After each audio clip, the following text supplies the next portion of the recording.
December 1978, a Melbourne, Australia television news crew filmed an object they claimed was a UFO. That film gave chilling credibility to an earlier report of an Australian pilot who disappeared after he radioed that he was being strafed by a UFO. Golf Sierra Juliet, affirmative. It's not an aircraft, it's...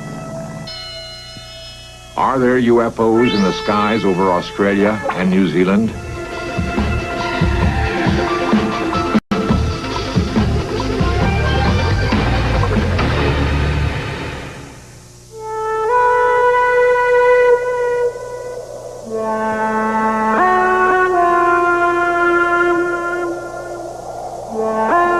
In the last 30 years, there have been more than 110,000 recorded UFO sightings. Researchers estimate that that number reflects only a tenth of those actually seen.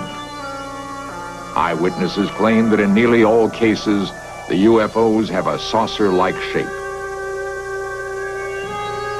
Despite repeated official government denials that UFOs exist, some people point to hard evidence of scorched areas on the Earth's surface where UFOs have supposedly landed. Believers claim that the scarred areas are caused by intense heat generated by the UFOs. UFO sightings occur throughout the world, but the great majority of reports have been in the southern hemisphere, in the skies over New Zealand and Australia. It was here that the most astounding UFO footage in history was recorded. On December 21st, 1978, radar bowls near Wellington, New Zealand picked up what air traffic controllers called an unexplained blip. A local pilot, Vern Powell, was at the same time bound on a cargo mission from the South Island to the North Island of New Zealand. Powell described the object as anything but plane-like in nature.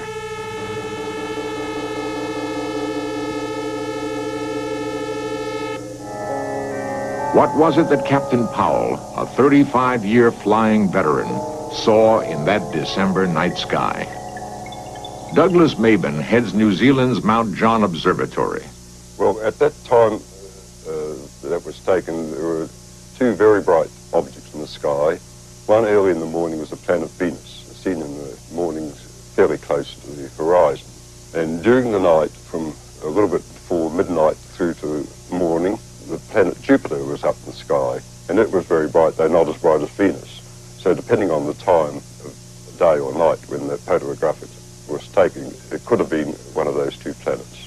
People have been able to give us a fair enough description of the time and the position in the sky. They see these things, we're able to work it out, and every report I've had, we've had that sort of description, we've been able to identify it. The reports of these have been going on for so many years now, and if there's such an intelligent set of people about coming from outside the Earth that have been coming around all these times, I think by now they would have landed and introduced themselves. Others weren't so sure. Quentin Fogarty, a reporter for an Australian television station, was in New Zealand at the time of Vern Powell's flight. His station requested him to do a story on Powell's experiences. Together with David Crockett, a New Zealand cameraman, Fogarty decided to retrace the flight path of Captain Powell. In Search Of has recreated what happened to Fogarty on that fateful flight.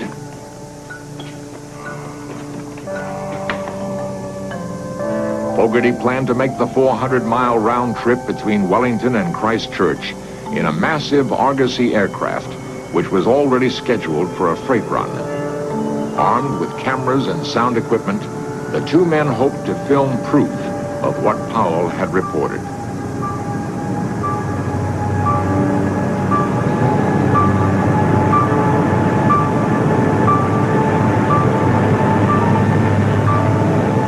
Fogarty realized that the chances of seeing what Powell saw 10 days earlier were remote, but he still had strange feelings about the flight.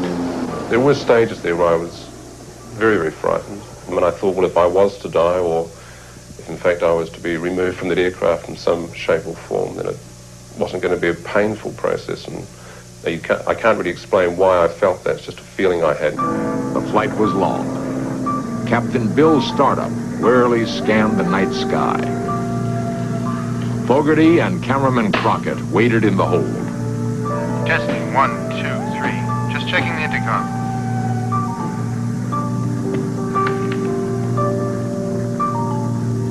It may be a long night.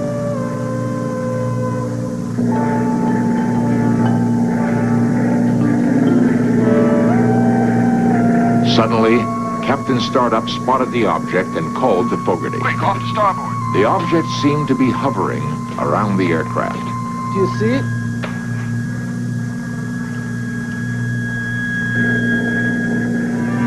Unable to get good camera position, Fogarty and Crockett raced up to the cockpit.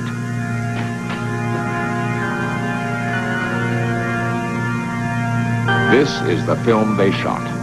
And by the time David and myself got onto the flight deck, I could see two bright lights, and in retrospect it now appears that this object was quite low, and in fact was reflecting on the water. We just kept looking at this one bright object that looked like a very bright star outside our starboard window.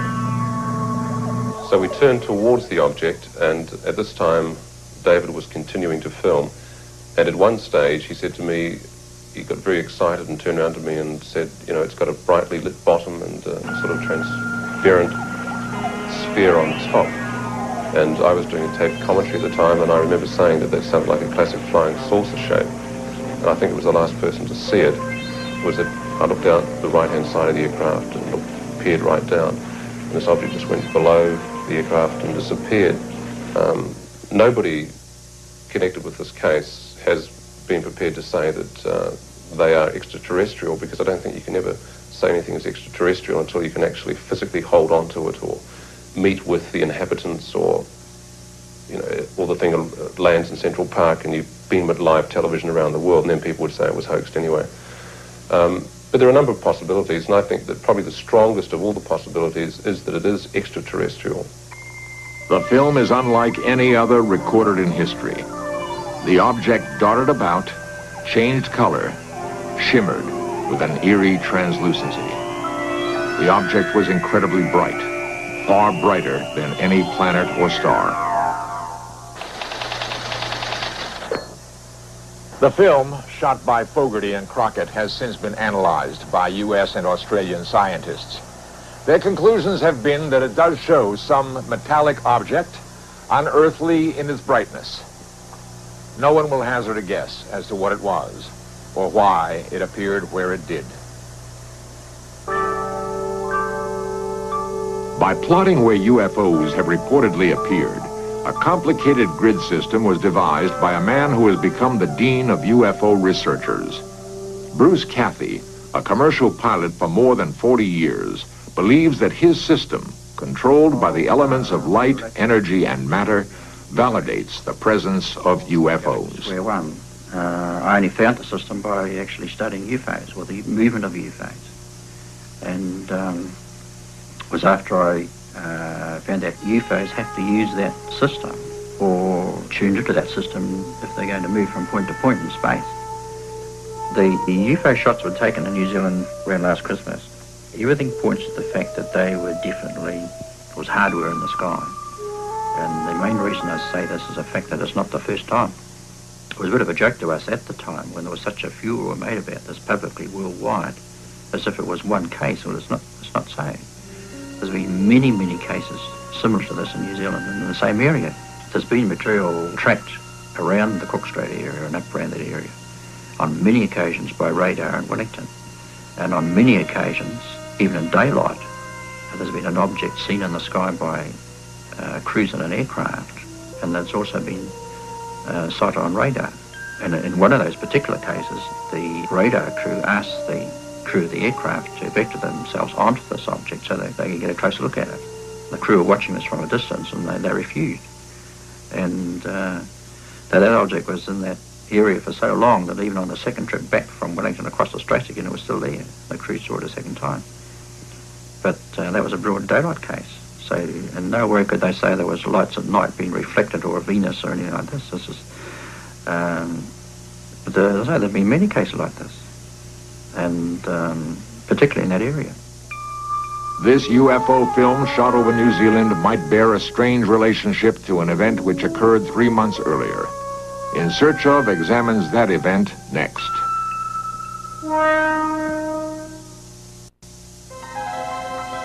October 21st, 1978. 20-year-old Frederick Valentic took off to fly 120 miles from Melbourne, Australia, across the Bass Strait to King Island. Valentic was scheduled to pick up some fish for a small market that employed him. Despite his youth, he was experienced enough to be a flight instructor, and Frederick Valentic had flown this route many times before.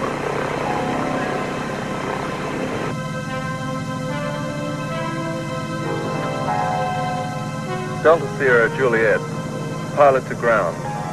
Is there any known aircraft in my vicinity below 5,000 feet? Delta Sierra Juliet. Negative, no known traffic. Delta Sierra Juliet.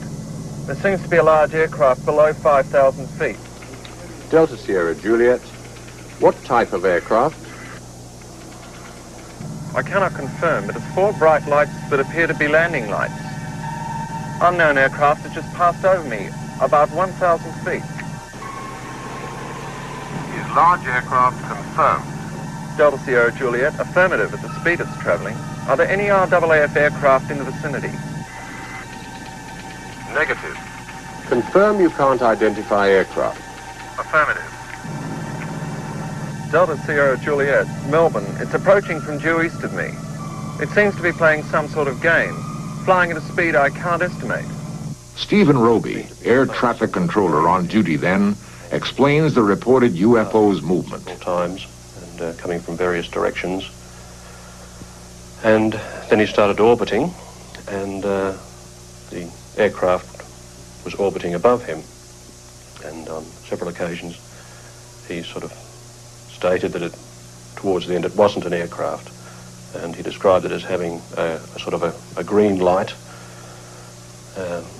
on it, and also it appeared to be a sort of a silver metallic color. Delta Sierra Juliet. What is your altitude?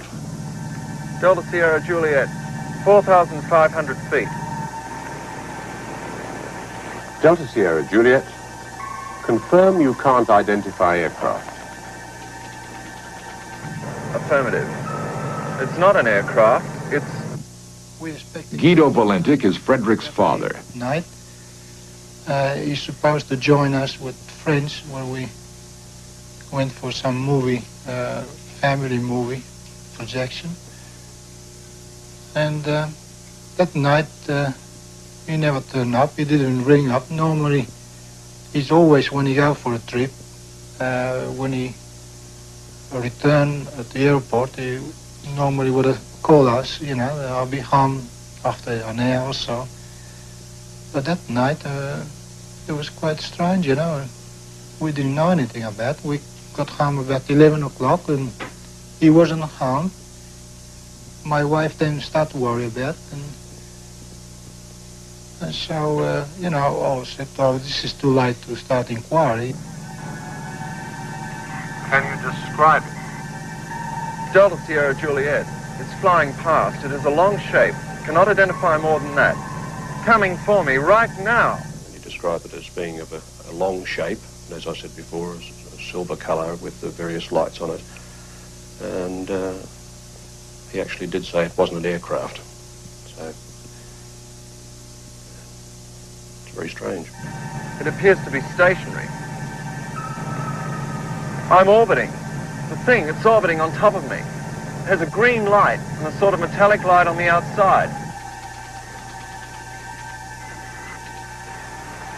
It seems to have vanished now. Confirm it has vanished. Affirmative. Do you know what sort of aircraft I've got? Is it military? No military traffic in this area. It was 8 o'clock, 8:30 in the morning. Nothing still happening and couldn't see any sign of him, and I was just about to get up and maybe get on the phone, where all of a sudden a couple of uniform blue slack-legged walk in the front door. And at that time we realized immediately that something was wrong. Delta Sierra Juliet, engine is rough idling and coughing. Delta Sierra Juliet, what are your intentions? Proceeding King Island.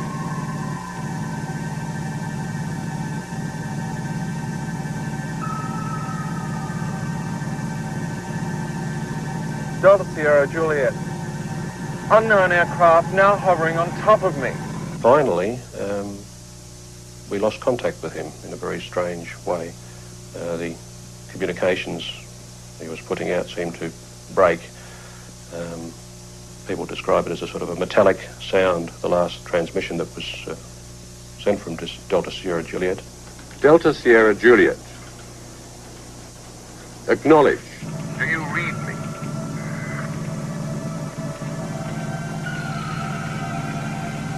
Do you read me? Delta Sierra Juliet, repeat. Do you read me?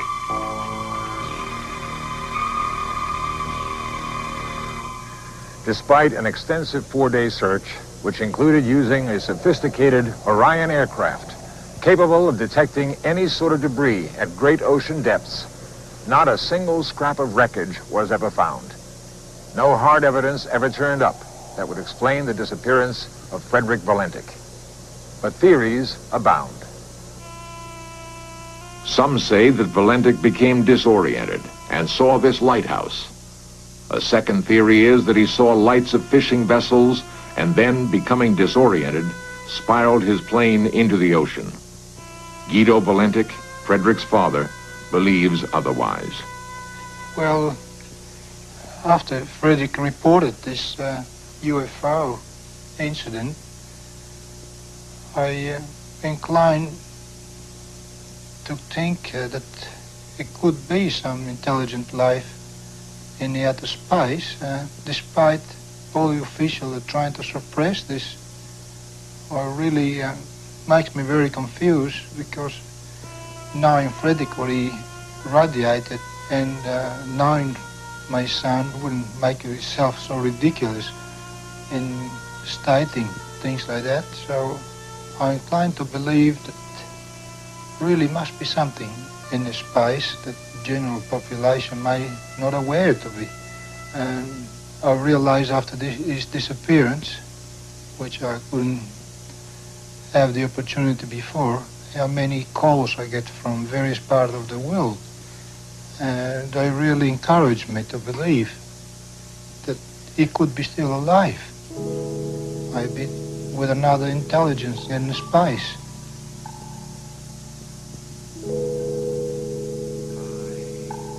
One of the most bizarre attempts to prove Valentik still lives is conducted by New Zealand psychic Colin Amory. He claims that through the power of a seance, he can contact Valentik and speak in his voice. The people I spoke of before, I know that my family are very sad, but it is not necessary. Death is something that is quite painless and is not difficult to bear. Valentik's plane and the supposed UFO were beyond the reach of radar, thus making it impossible to confirm his report. And the taped conversation between Valentik and the air traffic controller has never been released. The Australian Civil Aviation Department has refused all requests to hear that tape. The department will not give any reason for its refusal.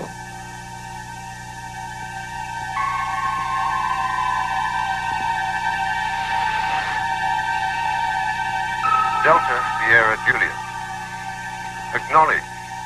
Do you read me?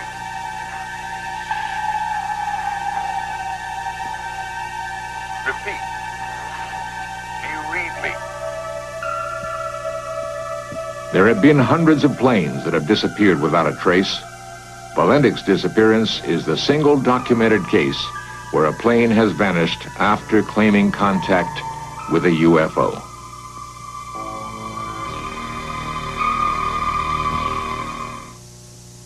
For years, In Search Of cameras have found and recorded the reports of individuals claiming to have seen UFOs. And there was this weird object, funny noises, and it was really bright. When I first saw it, I was standing approximately right here, but I couldn't get too good of a view of it because the brush and the trees are in the way. I don't know how many people saw it and told us the next day that they saw this thing up in the sky. In the sky. I noticed up by the blue shed over there that there was something in the sky. It was definitely right there. On the night of November 2nd, 1975, I was sitting here doing my homework, and I looked out the window, and right above the blue building, I saw a UFO come down out of the sky. All of these first-hand accounts, together with the strange occurrences in the southern hemisphere, only makes one wonder what really does exist in outer space.